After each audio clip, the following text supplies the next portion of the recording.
हमारे साथ दो खास मेहमान मौजूद हैं इस पर चर्चा करने के लिए। प्रोफेसर अरुण कुमार अर्थशास्त्री हैं, पीकेडी नाम्बियार साहब हैं, राजनीतिक विश्लेषक। आप दोनों का बहुत बहुत स्वागत है। सबसे पहले अरुण कुमार जी, मैं आपके पास आना चाहूंगा। सरकार एक तरफ कहती है कि रिकॉर्ड जीएसटी कलेक्शन हो रहा है, कंप्लायंस भी बढ़ रहा है, तो ऐसे में नए प्रोडक्ट के ऊपर जीएसटी लगाना कितना तर्कसंगत है, जबकि सरकार जानती है कि इससे महंगाई बढ़ेगी और आम लोगों के ऊपर बोझ बढ़ेगा? देखिए, जीएसटी एक अप्रत्यक्ष कर है, इनडायरेक्ट टैक्स है। जब भी जीएसटी बढ़ाया जाएगा तो दाम बढ़ेंगे, और खासकर अगर जो बुनियादी चीज़ें हैं, जो आम जनता के रोज़मर्रा के कंजम्पशन की चीज़ें हैं, उन पे अगर बढ़ाया जाएगा तो ज़रूर उसका इन्फ्लेशनरी असर होगा। इन्फ्लेशन ऑलरेडी काफ़ी तेज़ है। आपको पता है कि होलसेल प्राइस इंडेक्स 10% से ऊपर पिछले 15 महीने से चल रहा है। अभी वो 15% के ऊपर की रफ्तार से है। कंज्यूमर प्राइस इंडेक्स 7% की रफ्तार से उससे ऊपर चल रहा है। तो इस समय ये बढ़ाना और भी ज़्यादा खतरनाक है, क्योंकि जैसे आपने बताया अपनी रिपोर्ट में कि लोगों की आमदनी वैसे ही कम हो गई है, उनका रोज़गार कम हो गया है। तो अगर जनता के हाथ में वैसे ही पैसा कम है और दाम बढ़ जाएंगे तो उनकी जो माली हालत है वो और भी ज़्यादा खराब हो जाएगी। तो इसलिए इस समय बिल्कुल कोई ज़रूरत नहीं थी, और अगर पैसे की ज़रूरत थी भी तो डायरेक्ट टैक्स से पैसा उठाना चाहिए था, जिसका असर गरीब आदमी पे नहीं पड़ता। जैसे कि प्रधानमंत्री जी ने 15 अगस्त की स्पीच में बताया था कि देश में सिर्फ 1.5 करोड़ लोग हैं जो डायरेक्ट टैक्स इफेक्टिवली पे करते हैं। अगर डायरेक्ट टैक्स बढ़ाया जाता तो उन 1.5 करोड़ लोगों के ऊपर ही असर पड़ता। अभी तो क्या है कि गरीब आदमी अमीर, जो जीएसटी लगाया गया है ये पैक्ड सामग्री के ऊपर लगाया गया है, जिसका जो गरीब लोग हैं वो इस्तेमाल नहीं करते। जो खुले में अनाज बिक रहा है, दूध वगैरह बिक रहा है, उसके ऊपर ये छूट जारी रहेगी, जीएसटी नहीं लगेगा। नहीं, देखिए, जब होता क्या है कि आप जब इनडायरेक्ट टैक्स कहीं पे लगाते हैं तो उसका असर कहीं और पड़ता है। जैसे कि अगर आपने डीजल का दाम बढ़ा दिया तो ट्रांसपोर्ट बढ़ गया तो गेहूं का भी दाम बढ़ जाएगा।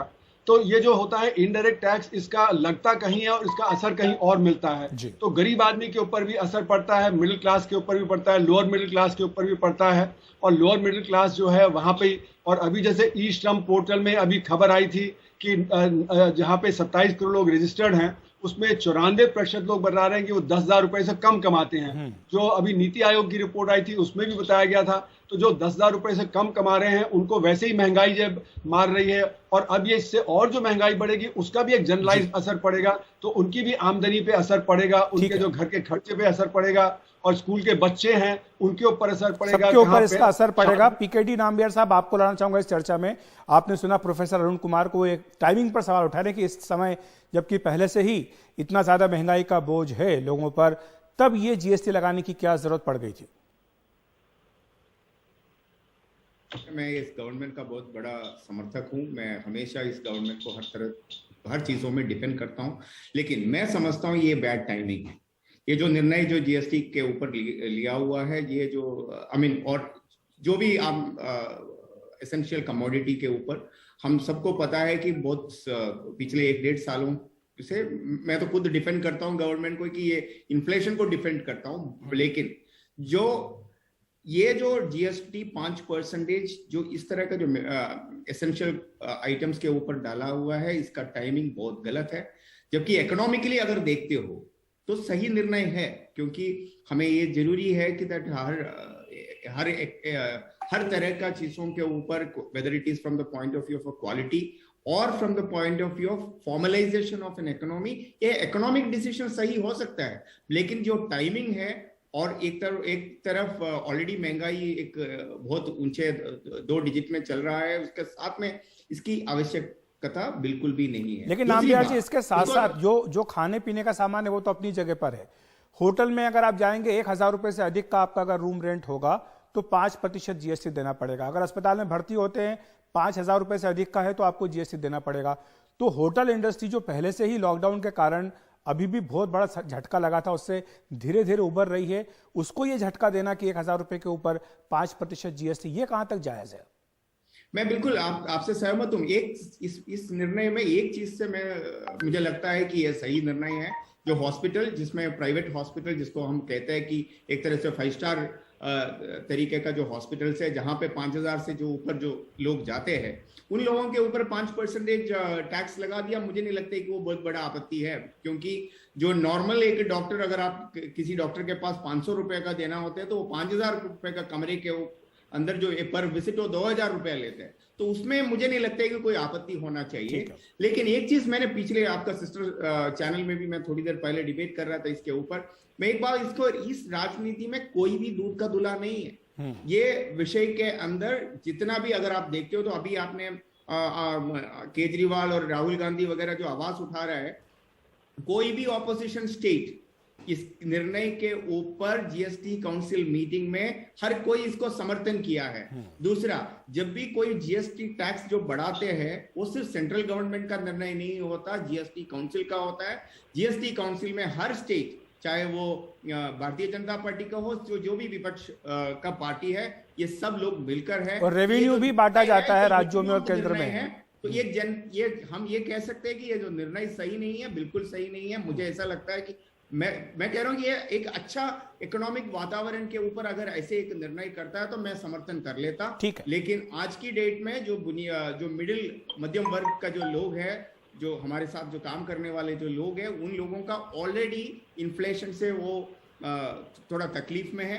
और उसके ऊपर एक तरह से, चाहे वो इम्पैक्ट हो ना हो, एक तरह से उनको एक बार और झटका देने की बात। जी अरुण कुमार जी, आपको लाना चाहूंगा इस चर्चा में। आप इस फैसले को क्या, जो मैक्रो इकोनॉमिक्स पैरामीटर से उनसे जोड़ करके देखते हैं, क्या आपको लगता है कि सरकार को यह लग रहा है कि जिस तरह से डॉलर के मुकाबले रुपया गिर रहा है, उसके बाद अर्थव्यवस्था में मजबूती लाने के लिए, टैक्स कलेक्शन का दायरा बढ़ाने के लिए, जो डेफिसिट आ रहा है उसको कम करने के लिए शायद ये सारे कदम उठाने जरूरी है?